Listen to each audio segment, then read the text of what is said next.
Lama-lama.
Hi, Assalamualaikum. Very good morning. How are you, everybody?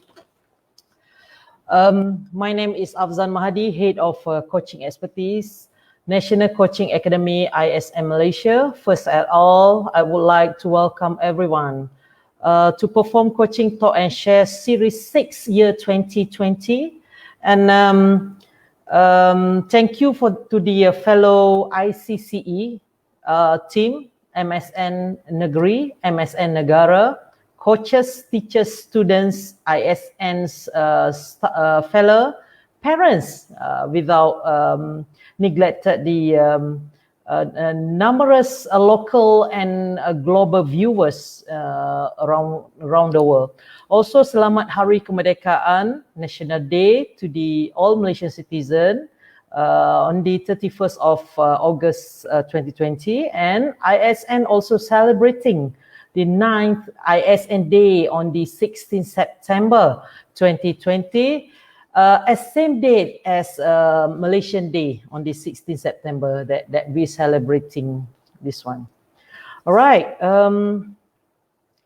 Today we are going to presenting or discuss about the coaching tips planning a training session.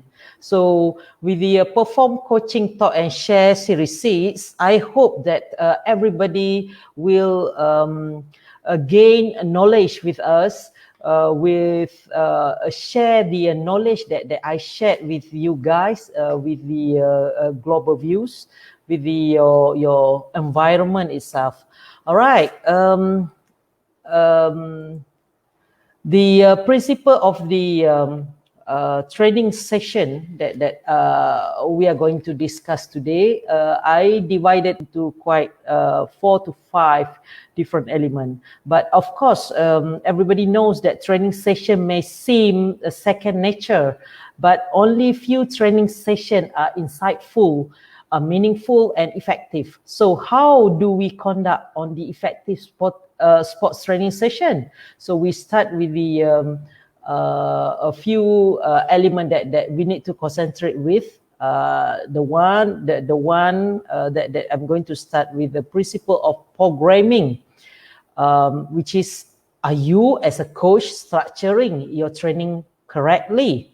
We need to know that and to understand that understanding the elements required to maximize endurance performance is all well and good, but the key to success is knowing how to blend these components in a way that maximizes performance potential while minimizing the risk of injury and burnout.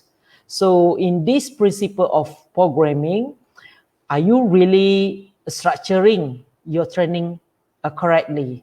So before we go into a very detail of the how we prepare ourselves to be a better coach in terms of planning a training session, we need to get to know the athletes first. So the athletes first that we should consider actually referring with the few elements of status. For example, that the one that I appeared in the this group reflects the injury history of the athletes, training session, training goals, training availability, anthropometry, flexibility, functional movement, power, strength testing, and fitness testing.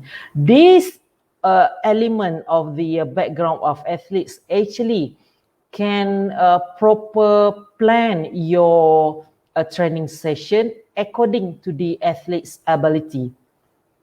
So there are many things to consider when it's become to designing a program for either someone going through rehab, for general population looking to the achieve physical goals, or composition change for long-term health, or might be for the high performance athletes. So by taking into account all of the following areas, you will ensure that you end up with the well-structured, well-planned, and more importantly, individualized program, efficient and effective for achieving the desired goals. So the element or the key point that I did mention just now can elaborate the fitness, skill, intensity that you as a coach are going to plan for your team or your individual athletes. All right, what's actually planning a training session? Planning a training session, to be successful, you have to have your heart in your sports coaching. If you push yourself, try to have the special interest with sports coaching, but it's not come from your heart, it's quite difficult for you to elaborate your skill, theory and practical, inculcate into your training program. So I have around 6 different elements on the planning a training session, which is I started with the core competency. As a coach, you need to setting up the foundation of the training, which is after this I'm going to elaborate one by one. Second one, to creating the relationship. The third one, communicating effectively. And last one, facilitating a learning result for the core competency for the coaches.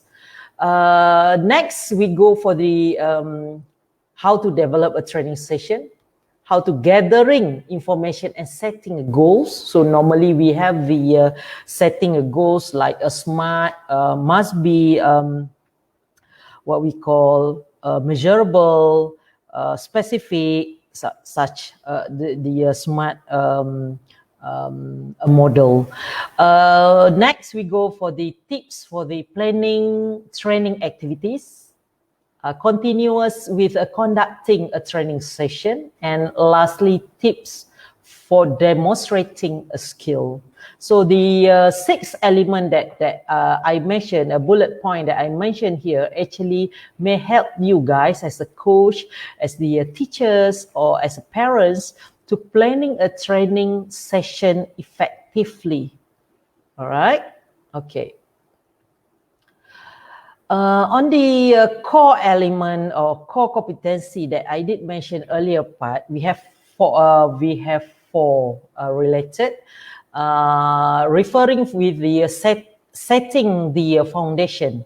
The first one, coaches must have the understand and exhibit in own behavior the code of ethics. Coach must understand and follow all code of ethics guideline, which must be clearly communicates and distinction between coaches, a manager, or sports scientist. So all the integration element must be there if you have a clear communication. I may use one example when you have a group of athletes under you. You are specialized in sports coaching in terms of skill, but you may need know a basic element on the sports science and sports medicine a little bit, and plus minus the sport technology as a new era coming up very high in sports technology. I can consider that every 3 months to 6 months there is a new gadget coming up to assist the coaches how to enhance their coaching element. So coaches need to reflect with the a new environment of technology. So for instance, I can consider this. Coach must know the level of physical fitness of their athletes, a level of the injuries of their athletes or their athletes' health. Why? Because coach must know how to add in or how to create the training program based on athletes' abilities. So over here, the clear communication play essential part in order play essential element in order to be highly profile coach in terms of developing the proper training plan as effectively. The fourth one, referring to the athletes to another support professional as needed, knowing when this is needed and the available resources.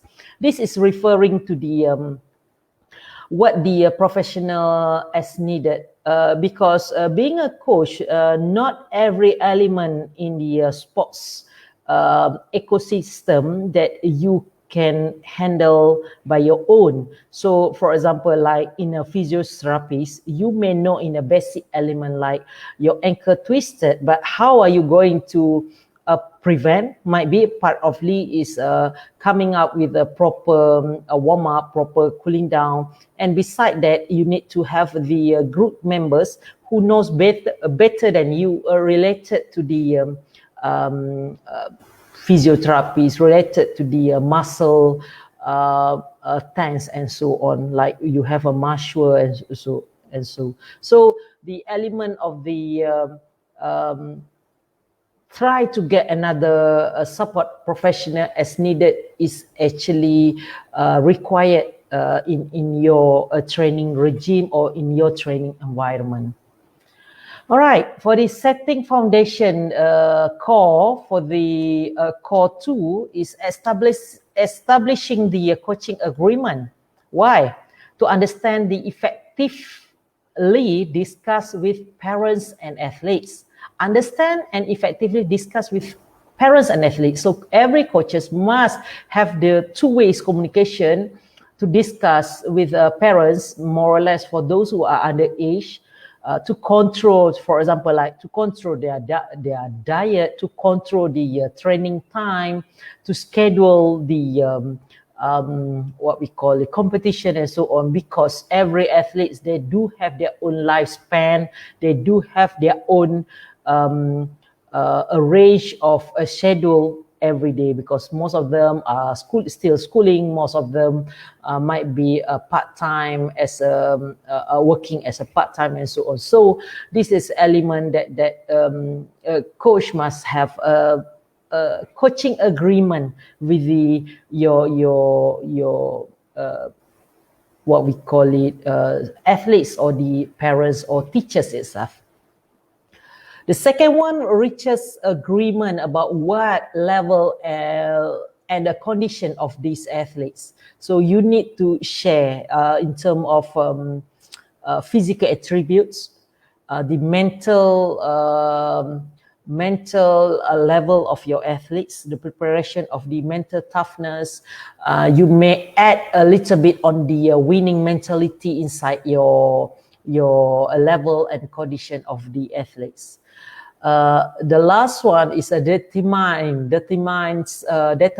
a coaching style that suit the athletes. Sometimes the athletes, they do have like a sensitivity in terms of the way that coaches handling the training session. So it is good for athletes to maybe to meet one by one with coaches, or either way, or might be athletes have their own logbook and write down everything inside there, what they feel about the environment, what they feel about the coach's way of coaching yourself and so on. But must be a one reason why coach actually give that such a structured program like A, B, C, or D, something like that. All right. Co-creating the relationship, the establishing a trust and intimacy with the athletes, meaning that the ability to create the safe, supportive environment that produce ongoing mutual respect and trust.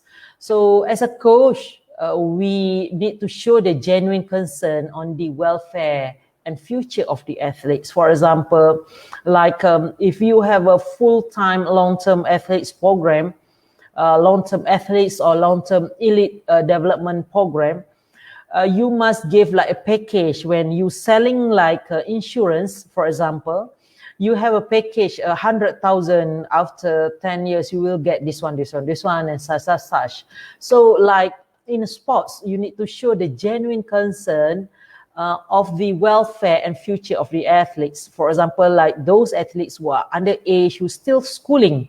So the possibility, if they continue the program under this certain stakeholder, that stakeholder might be can offer them to go to the second level of education, like university, or furthering their knowledge in terms of skill, or whichever related. So this is we actually assuming, or we can predict the future of the athletes. And sometimes athletes can become a good coach. In ISN itself, in our AKK, we encourage more women to be part in the sports coaching. So we just name a brand, a new name, what we call it. We name it as Women Can Coach. So partly it's not only women can coach, but athletes can coach after the retirement of the training or the sports itself. The second one is demonstrates the personal integrity, keep promises, honesty, and sincerity. So as a coach, you need to be integrity in terms of whatever things that you are doing. And you need to keep promises to the whatever that you promise your athletes to be a part of the training program and so on. Then you need to be honest, you need to be loyal, then you need to sincere with what you're doing. So this is a partly co-creating the relationship that you need to demonstrate, or you need to show to the athletes, to the stakeholder, to the parents, and so on.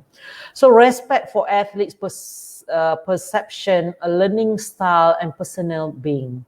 So every athlete, they do have a different mold of behavior, which is the athlete A and athlete B cannot be the same in terms of feeling, in terms of the way that you approach.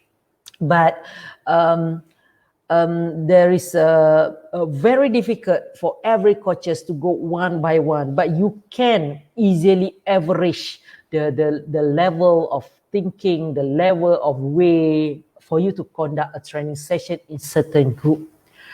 The last one is provide ongoing support to become a champion. New behavior, action, risk tasking, and fear of failure. So you as a coach, as I always mention since series 1 until series 5, coach actually a mini sports scientist. So coach actually a motivator.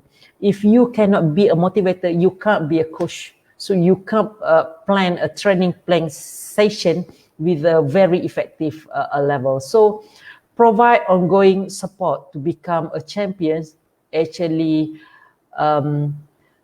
must be continuous. There is no ending story when you're talking about support to become a champion. So as long as you being a coach, you need to continuous become a champion for sports. But you continuous become a coach for life too, for the athletes. You have a good coach. If I'm an athlete, I become who am I right now because of my first coach actually nurtured me to be who am I right now. So this is how strong the relationship between gaining the positive value that we have from our coach reflect as a role model to the athletes. So the four element that I mentioned here is only few element that related to relationship. That a lot more that you can get from outside to co-creating the relationship. So now I just share only 4 element that really need for you to have the a good mentality of a coach. All right.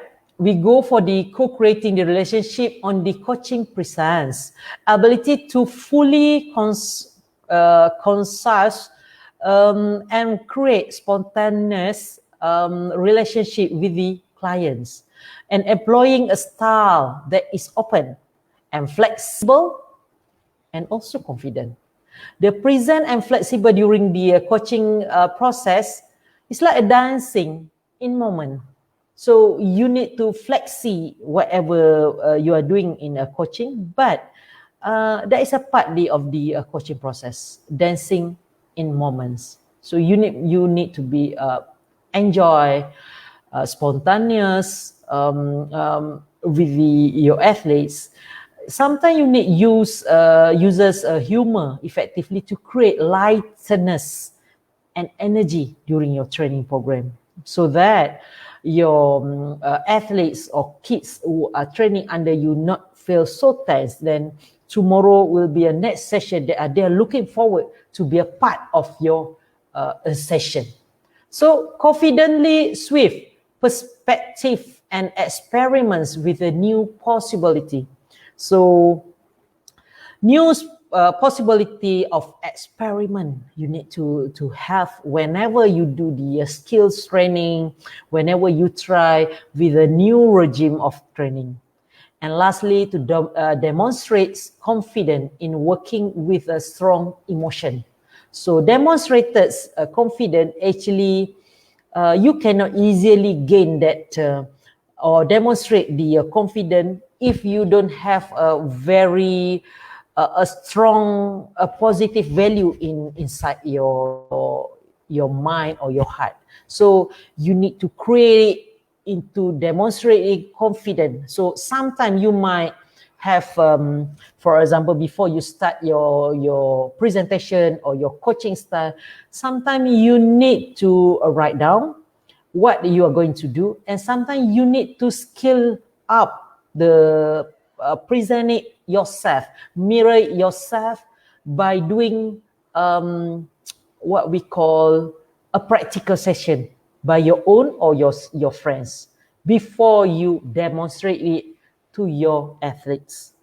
But like it or not, every human, every coaches, every athletes do a mistake. So don't feel so fear to make a mistake. No matter that you are coach, sometimes you can correct it while you're doing things in a training session, telling, "Oh, I'm so sorry. This is not the way that I'm supposed to teach you or supposed to coach you, but this is the way that you're supposed to do." You correct it immediately. All right. Communicating effectively. I considering three elements in order for you to communicating effectively with your athletes, with your managers, with your stakeholders, with your team members. If you are an athlete are watching me right now, if you are sports managers, you need to have three key elements that I showed here: active listening, powerful questioning, and direct communication. The three elements here actually can give a good integration in order for you to conclude the communicating effectively, and you will achieve a certain result that may help your team, that may help your athletes to know better about what are you trying to say, what are you trying to conclude on your training program, and so. All right, what is active listening? Active listening is ability to focus completely on what the athlete is saying, and is not saying, also to understand the meaning of what is said in the contents. All right. So the element that the active listening, as a coach, as a team members, as a manager, as the teachers and so on, you need to hear the athlete's concern, goal, value, belief about what is and is not possible for the athlete. So you need to mold the goals, values, and belief about it, then it's not possible. How?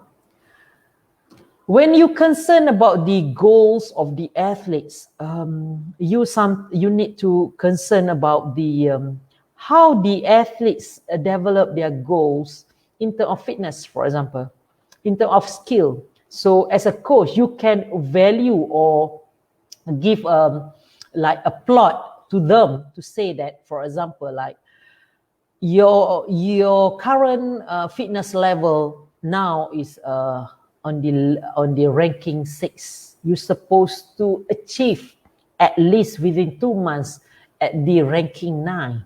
So how are you going to go about it? So you may do the intervention program. What the element on the intervention program?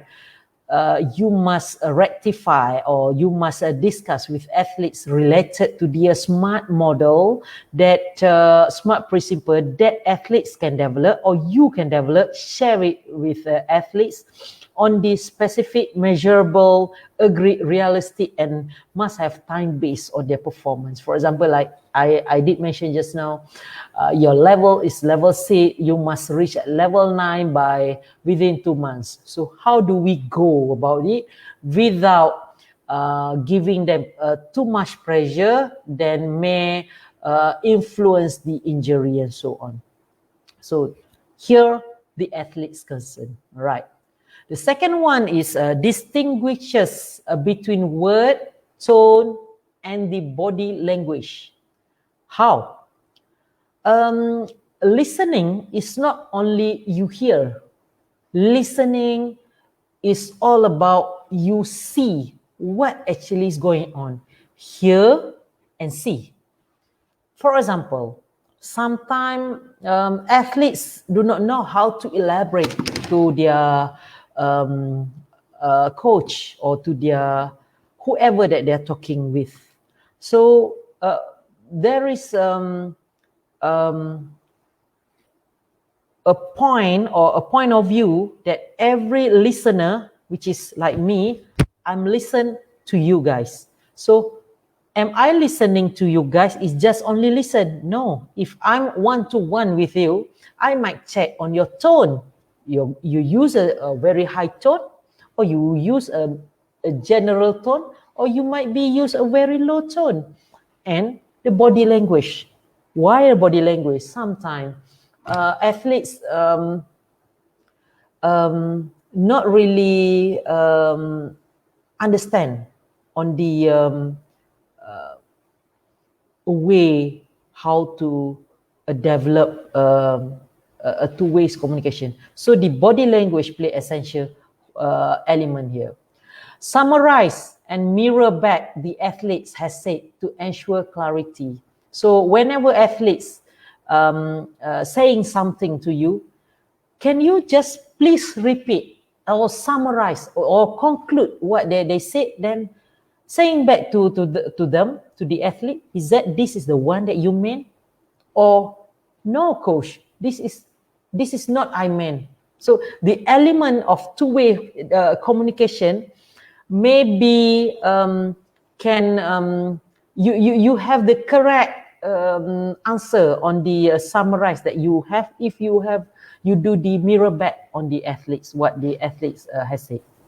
And the last one is encourages, accepts, explores athletes' expression, feeling, perfection, concern, belief, and suggestion.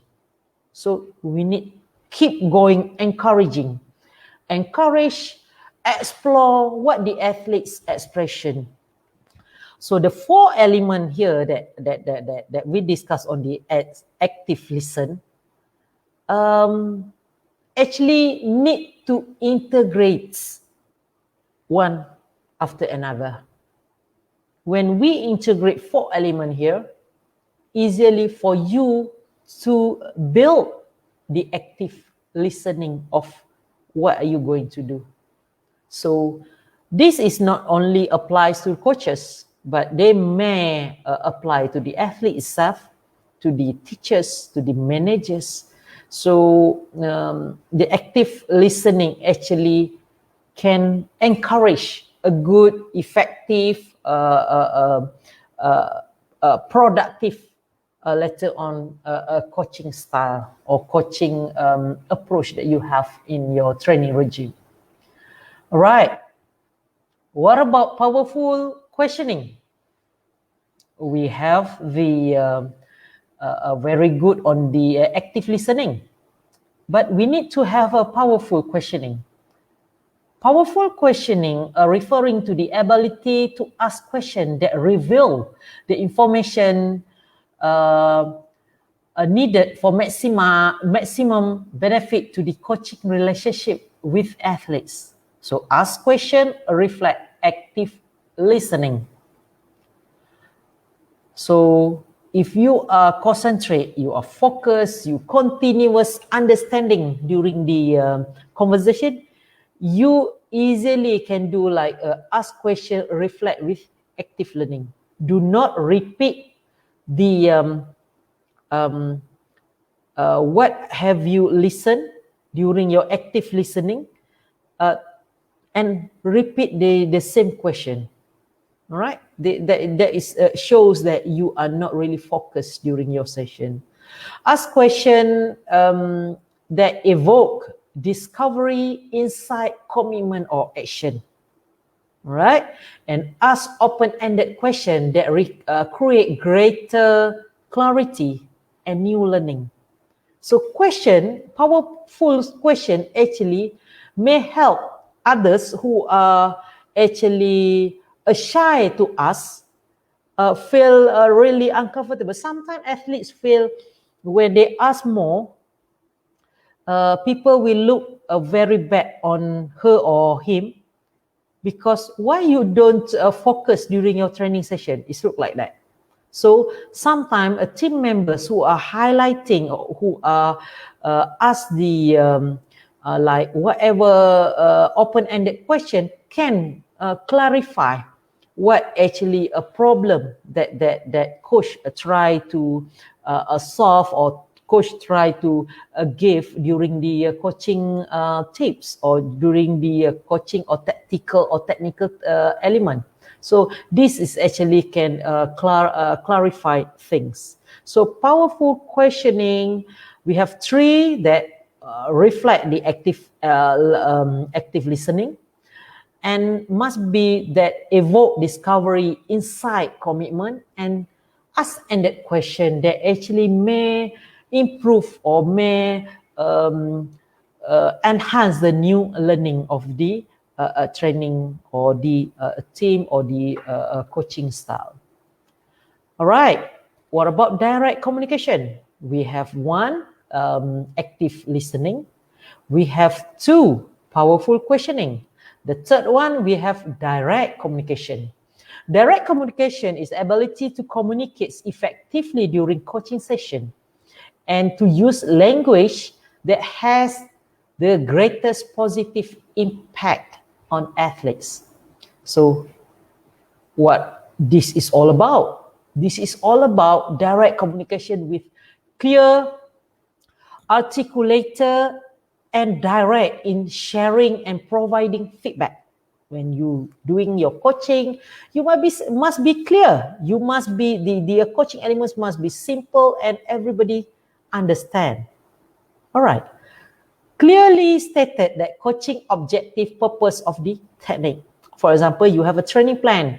You have, okay, for example, today we are going to have, this is objective of this program, like for example, like kicking the ball 50 times. Why you need to do a kicking the ball for 50 times actually for example, like in football with a 20-meter running, you may kick the ball at least 80 times within might be within 30 minutes or something like that, but it's depending on the literature review that you use. So the clear objective actually give a good purpose on doing the technique. So athletes will feel comfortable with that. Athletes will feel like, all right, I'm enjoying doing a chest pass. Why? Because chest pass is a basic element in netball. I love to have like a good serve for the a volleyball. Why? A good serve actually can give a good blah, blah, blah, and so on. So a clear state in the coaching objective. Very important to make a direct communication with the athletes. The third one uses language appropriate and respectful to the athletes.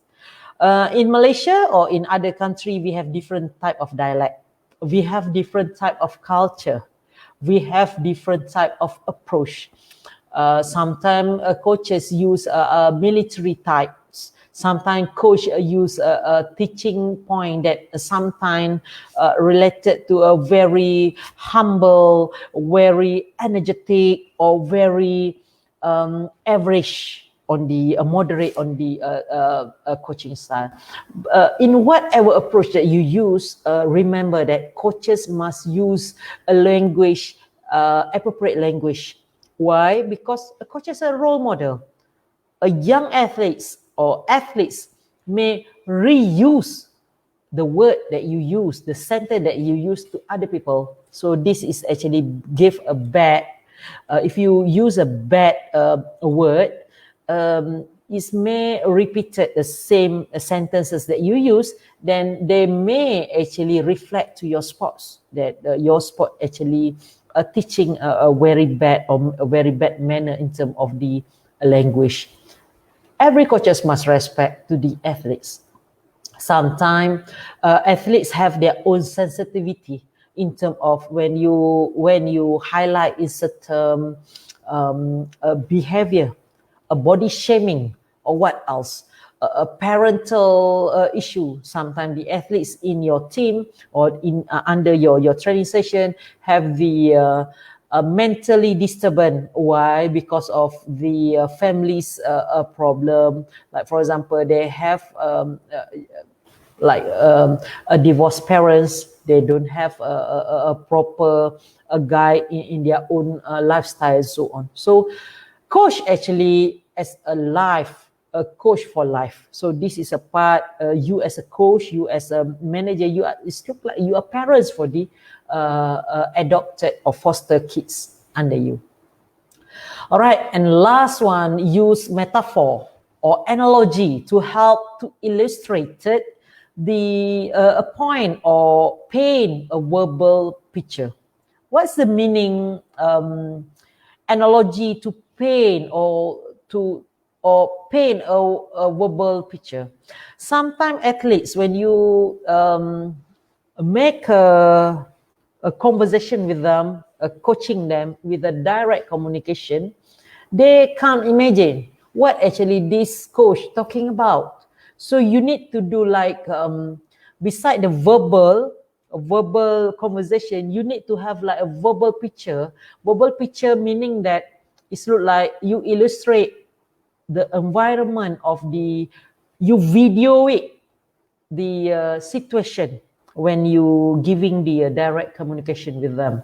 Sometimes they have few approach that sometimes as a human they actually excellent with. Sometimes they excellent with verbal picture. Sometimes it's just only a verbal one-to-one. They can imagine how the situation of the training or the situation of the what we call competition will be happen if you are doing this A, B, or C. So use the metaphor or analogy with a different type and help them to illustrate the point and paint it like a verbal picture. Then later on, they may help the athletes to understand better on the element of direct communication. All right. We have facilitating learning and result, which is involve 4 elements here, meaning that the 4 element is creating awareness, designing action, planning and goal setting, and also the last one, managing progress and accountability. What is creating awareness? Creating awareness is all about ability to integrate and accurately evaluate multiple sources of information and to make interpretation that help athletes to gain awareness and thereby achieve agreed upon result. So the creating awareness actually the element that for you or for us to integrate and accurately evaluate the multiple sources of information. The second one is a designing action, which is ability to create with athletes opportunity for ongoing learning during coaching situation and for taking new action that will most effectively lead to agreed upon coaching result. So the facilitating learning, we have 4, creating and designing. This is one after another, the key point that can elaborate the learning and result. And the third one, planning goal setting. The planning goal setting is ability to develop and maintain an effective coaching plan with athletes. And last one, ability to hold or managing progress and accountability is ability to hold attention on what is important to athletes and leave responsibility with the athletes to take action This is very important because sometimes athletes just use their own physical like a machine. So athletes actually need to have their own responsibility with the action that they taken with. So the facilities, for example, like creating awareness, actually that is evokes inquiry to greater understanding on the awareness and the clarity of the program that you have. And when you're doing the designing action, you brainstorm and assist the athletes to define action that will enable the athletes to demonstrate, the practice, deepen a new learning. So this is a partly that I can consider and I can share with you guys. Then planning and goal setting, back to the SMART principle that I mentioned about specific, measurable, and so on. And identify and targets early success that are important to the athletes. So you can predict the target when you're doing this, you may go to the ranking this or this. So that's the part. Then lastly, on the managing progress, accountability, clearly a request of the athletes action that will move the athletes for her or his stated goals. So every athlete is not only in a team. In a team, they have need to have like a special KPI, key performance indicator. But every athlete, in order for them to achieve in a page or one point of view on the KPI of the team, the individual athletes must have their own way forward to make sure that they maintain their fitness level, their skill, and so on, in order for them to achieve the same KPI with one team. So facilitating learning and result actually is a good way forward for the athletes. It's not only one way of training or one way of pushing a group to be better, but this is related to two ways among athletes, among whoever that you want to groom with. So this is all about the facilities, learning, and result. What about the training session? A training session. Every training session must have session in introduction. They need to have a warm-up. They need to have element of basic warm-up, static, dynamic warm-up. They need to have the game, skill, and fitness activities. Might be during the warm-up session, might be special for the games or skill fitness activities.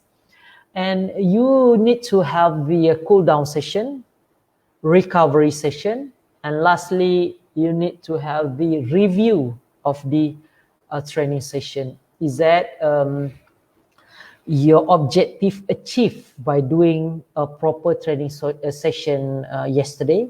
Or you need to add another 20% in terms of strength or in terms of skill, in which part of skill? A defender skill, attacker skill, a middle skill, or whatever. So this training session, we can conclude, we have the repeated like a session introduction, why you need to do this session, what type of warm-up that you want to do. Is that the warm-up that related to the element on the core training or core muscle involved, muscular control or whatever balance involved. Games, skill, and fitness activities that's actually related to the how you conclude or you structured your game, skill, and fitness activity in one group Is that accessible for athletes to use that? Or you might have like a training session, like running on the hill, very 50% of incline. Do you can mesh mix after you doing a proper, after you doing a strength training, then after that you are going to do a skill? Is that okay or good for your muscle? It depends. But sometimes while you're doing the weight training, you really need to have the quite hours of resting before you start the skill and other activities. All right. What about gathering information and setting goals? This is related to how you actually going to do like gathering information and setting goals. It's depending on the previous experiences in sports. What actually your history in that particular sports, the level of development of that sports related to skill, tactical and technical element, and why they like to play sports. You may ask their athletes why they like to play sport. Is that because of their special interest of playing that sport, because of they want to against or they want to play with their own role model? Like for example, they have a senior athletes who actually give like a good inspiration for them to be part of that particular sports. And what about goals and aspiration? This is the one that related to why they play sports. What's their goal of aspiration to play that particular sports? And you need to gather the information on the injury or illness, on the medical history that they have. This is very important, the most important part beside the previous experiences. Why? Because this may affect the training preparation that coach want to do, so that this actually can avoid any additional or repeated injuries related to that particular sports. So the injuries, the previous experience in this sports, actually this is actually can influence that particular or that group of athletes to play in certain competition at which level the previous experience. All right. What about tips for planning training activities? The session contents, number one, the appropriate activities, the progression. Before you can easily shoot 30 times, 30 repetition within 1 minute. But now you can easily do 50 repetition of a shooting within a minute. So there is a progression. And the practice itself, a training session, warm up, cool down, demonstrate a skill, organizing a group, and sports nutrition during the practice. Of course, every coaches have their own style of coaching, but the principle of coaching, every coaches must obey to the principle of coaching, because when you're not following the right way of training plan of coaching in general, you may later on your team may involve with the whatever related to the injuries, whatever related to the fitness level and so on. Because warm up, cool down, that is a basic element. Demonstrate a skill in order for you to enhance a progression of the skill that your athletes have. And then the sports nutrition, of course, pre, during, and after competition or after training, what they should take. For example, fluid, how, like for example, 150 to 300 ml for plain water for the athletes who are aged 13 to 16, for example. So this is proven by a certain a group of sports scientists. So why don't we just follow? This is actually good and can be beneficial to the human body, to the athletes who undergo your training session. All right, conducting a training session. We have during the training session and we have after the training session. What are we supposed to do during the training session? We need to brief into that, introduce the session, get things moving quickly. You don't say that, okay, today we are going to do this, and you go 1 to 10 and you repeat it again. So sometimes it's, they're moving slow. So get things moving quickly. Spend the first few minutes on the warm-up. Keep repeating the same statement that I mentioned just now. A few minutes on the warm-up. Ensure that you allow plenty of time for gameplay. Use skill demonstration. If you cannot use your own way, like for example, you as a coach, you do not have the ability to show, but sometimes you can use your athletes and elaborate to the athlete what they're supposed to do. Show it to others that this is the right way to do a skill and so on. Making mistake is a natural part. So you don't worry about that. That is a part of the learning process. What about after the session? Conclude the session properly. Encourage stretching. Stretching very important here. Revise the key point of the session. Remind athletes for the next session. And then, what's next? You think that your session is very good for your athletes? Ask them. Evaluate the session by asking yourself, is that fun? You ask your athletes, is that fun? What am I doing today? Yeah, coach. The second one, did player enjoy themselves? You can see by using your eye what might be done to improve the session. Sometimes you don't have the appropriate equipment, the safety equipment, or the environment or the field that uneven. So this is a partly of risk management that you can have to review before you conducting a training session for the next session. And you think that did athletes participate enough with what are you doing? If you say that your training session today with the capacity of fitness level 70%, how do you manage? How do you see that this athlete is in a 70%? Are you calculating your heart rate, your athlete's heart rate? Or you might use the technology that we have, like a polar heart rate, a polar thing too, or so on, in order for you to use a computer to check is that the athletes really do the right way or not the right way in terms of their own heart rate plus or whatever it is. So this is the session or the conducting a training session, whether you want to use the technology or you still want to use a traditional way, it's okay. But the approach must be an effective approach that you use during the session and after the session.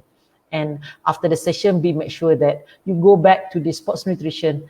What about how much or how many related liters that athletes should take for the plain water, for the what for example, like food, a bread, a snacking, and so on. So this a key element that while you're doing the conducting a training session. What about tips for demonstrating a skill? Okay, I have 4. Everybody has heard on old saying that a picture paints 1,000 words. So demonstrating a new skill is an important component in sports. So what actually you're going to do when you're doing you're doing like a demonstrating a skill to the athletes? Number 1, you need to organize a group. If you have 25 of athletes under you, how do you manage to have a group that can easily for you to teach them in a small group? Might be 5 of them, 5 in one group, organize with one group. Ask them to do a formation. Sometimes you need to do a formation of L.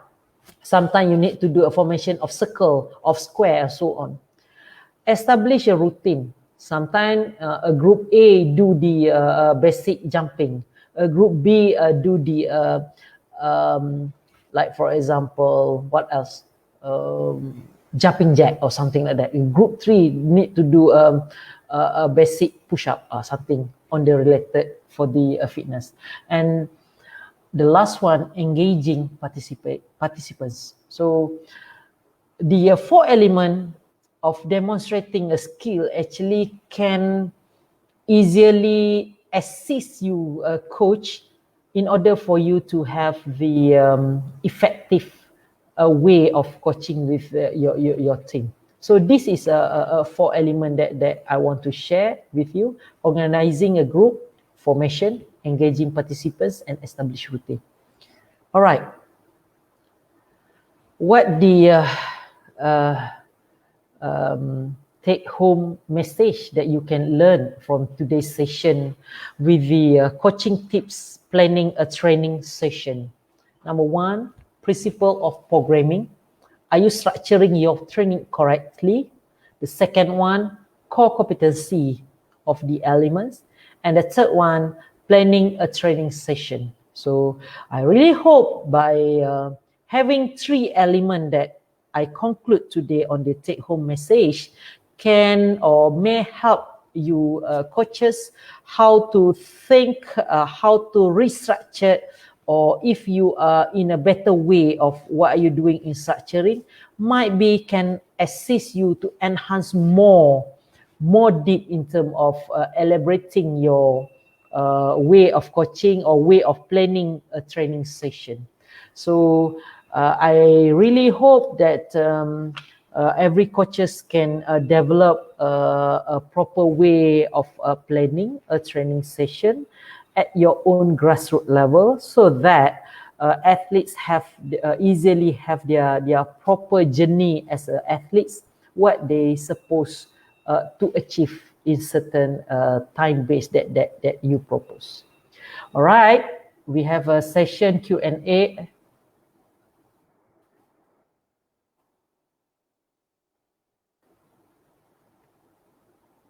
Thank you for watching.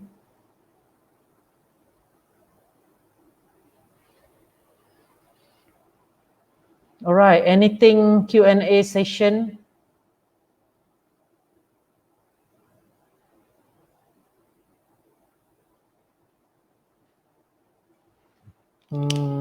Okay, we have Rahim Mubarak Muhammad. How to handle athletes yang tak starting what they really feel? What's the meaning?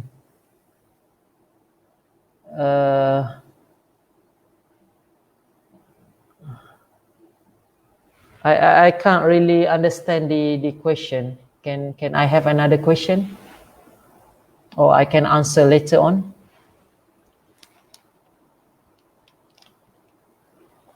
All right, I might use the second question that from Rahim. Sometimes coaches got carried away and bagi ceramah instead of quick response.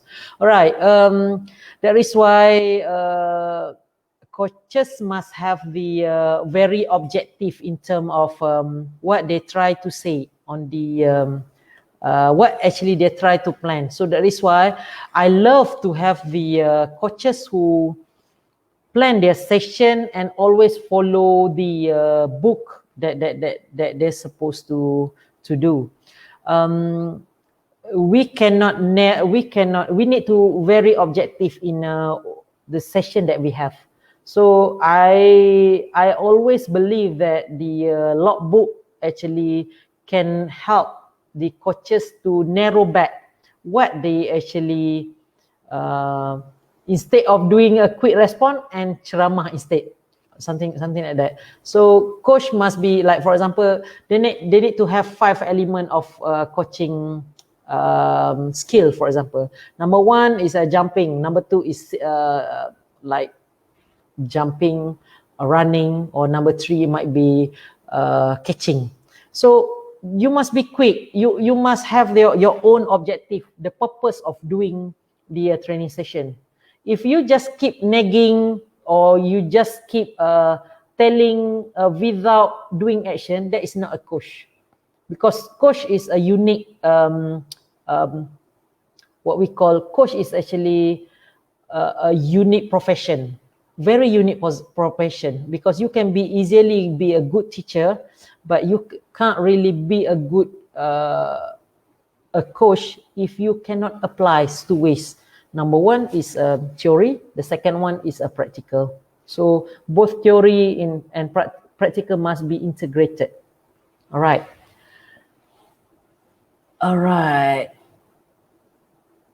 Alright, I have the second one. Sebagai jurulatih, kita dah atur persiapan, tetapi ada setengah player dah mendengar arahan, macam mana nak handle? Sebagai jurulatih, kita dah atur persiapan, tetapi ada sesetengah player dah mendengar arahan. Meaning, I can't really understand this. Can Brad Dian Sandah repeat this question and elaborate back to me? Might be by a personal on the Facebook. I look forward to answer the question, but I can't really catch the answer, the question itself. Okay, I go for the second one. Sebagai jurulatih, kita dah sediakan latihan, namun ada setengah player tak mengikut. Oh, got the same one. Sorry. Is that the same one? No. Sebagai jurulatih, kita dah sediakan latihan, namun ada setengah player tidak mengikuti latihan yang kita sediakan. Macam mana nak atasi masalah ini? So, this is the one that I did mention few talk and session last time, which is we need to have the proper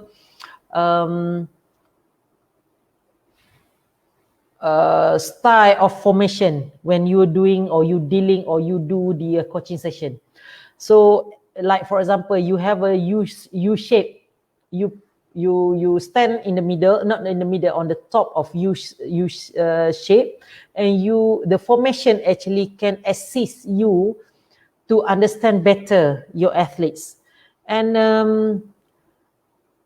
setengah player tidak mengikuti latihan. So that is why we break them into a small group. Sometimes if they have a big group, quite difficult for you to control. So why don't coach just come out with the what we call a formation group, segregate them into a small group. For example, you have 25 under you, just make it 5 each, and then you just go and teach them group A, then continues group B, group C, group D, and so on. And later on, end of the session might be 1 or 2 sessions that you have a repeated skill. You may for example, like do the evaluate their skill by testing them in your particular skills. All right. Okay.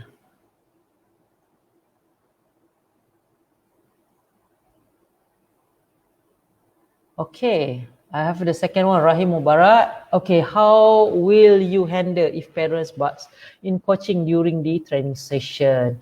Okay, in a philosophy of sports, that is why we have ethics. We have a code of behavior. So before you start the training session or training regime, or you establish your group members to have, you need to have a proper code of behavior. Be a coach, code of behavior to be an athlete, coach, code of behavior to be a parent. If you want to enter in this particular training session, they need to obey with the code of behavior that they have. Like for example, parents can watch their athletes doing whatever a training session, but parents cannot interfere the training session. But beside that, Coach Rahim can do like a monthly report, and might be can give a progression level or fitness level or skill level of your athletes to their parents. So that one I think can give the comfortable answer for parents to not interfere the training session. But we need to go one-to-one because we are adults, so sometimes difficult for us to deal in front of everybody. All right.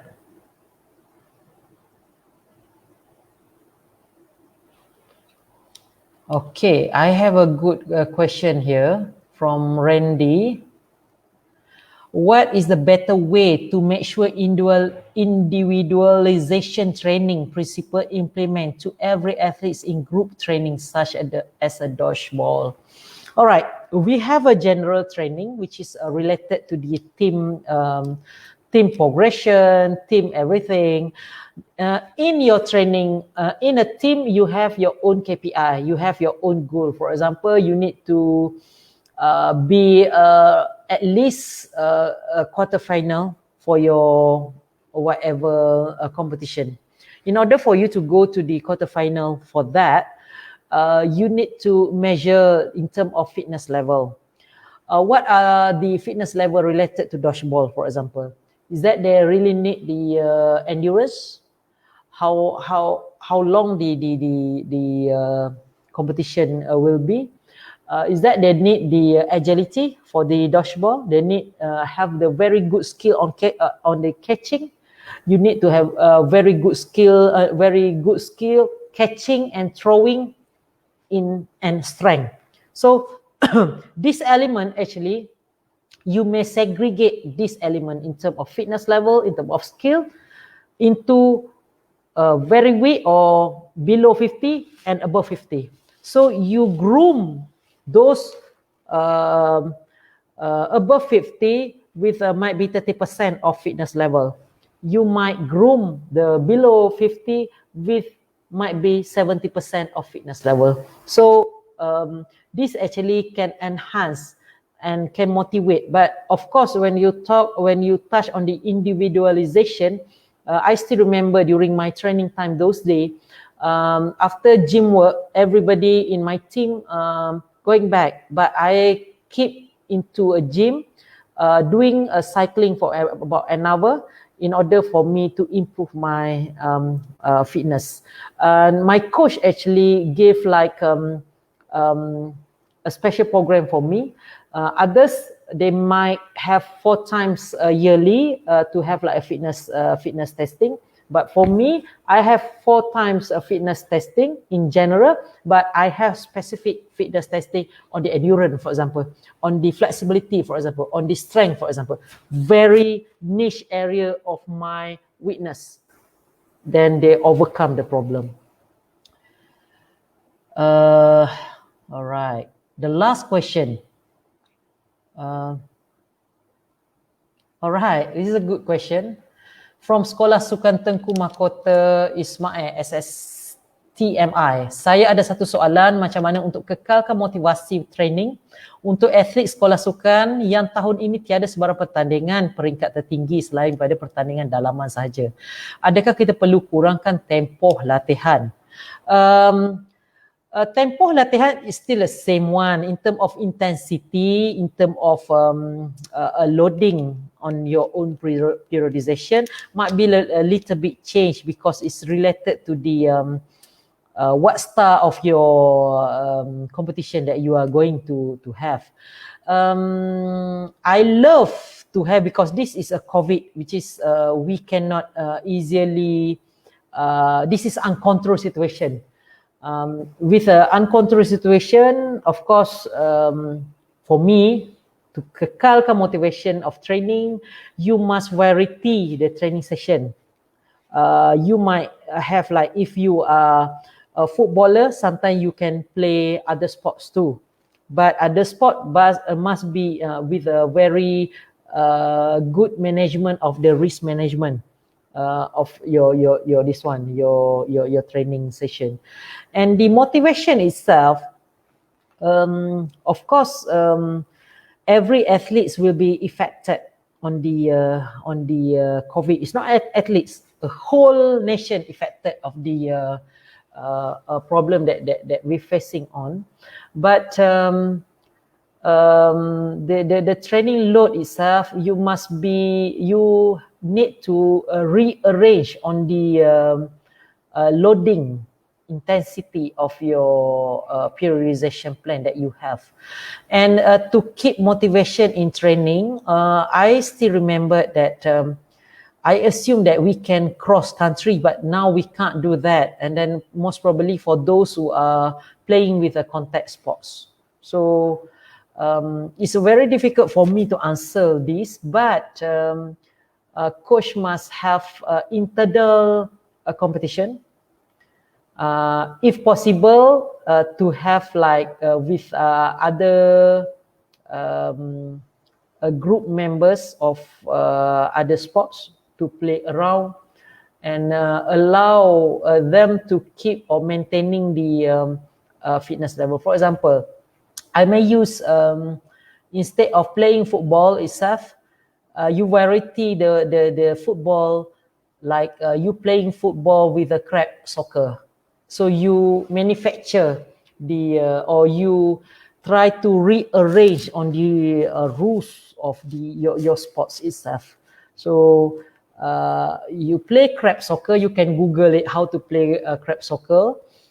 You can feel the element of strength inside there, the element of alertness, of fun, enjoyment. But later on, the fitness level still at the same level. So that is actually one of the point that motivates athletes, enjoying athletes to continue to be in the team or to be part of the team members. All right. I think, okay. I have Abbas Cak over here. It's just a statement, perlu ada target yang hendak dicapai pada setiap sesi latihan. I agree with this because if you don't have target, so you don't apply the SMART principle, which is specific, measurable, what else? The element that I showed before. So I think that's all from me. I do not have any other question, but I will answer other question that sometimes I can't really understand here. All right, I think that's all from me today. I really hope that we have a very good session today to discuss with you. And I really hope to see you again next week, inshallah. And thank you so much for watching us with AKK Perform Sports Coaching. Thank you.